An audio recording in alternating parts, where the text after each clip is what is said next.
在地人在地情来看台中5车草南的安定宫举办着土地公文化祭是热烈滚滚，1000多个民众摕着鼓仔灯对着土地公做伙来洗砖头，大人甲囡仔拢度过一个难忘的暗暝。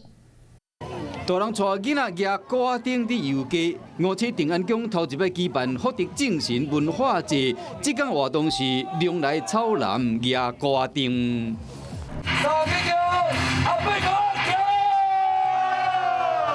向土地公的神轿鞠躬了后，活动正式开始，彰显农村社会伫元宵举鼓仔灯的情景。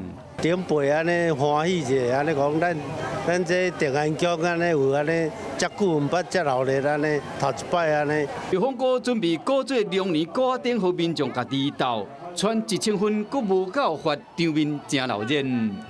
我觉得这个活动办得很好，而且会带动整个社区大家就是觉得很热闹，很有那个气氛，很不错。因为又可以跟家人就是大家一起出来促进感情。伫元宵前，这个活动好大人甲囡仔拢留下一个真难忘的回忆。 Hello， 我是林仙怡。想要抢先掌握最及时的新闻资讯吗？赶快订阅、按赞、开启小铃铛，锁定华视新闻 YouTube 频道。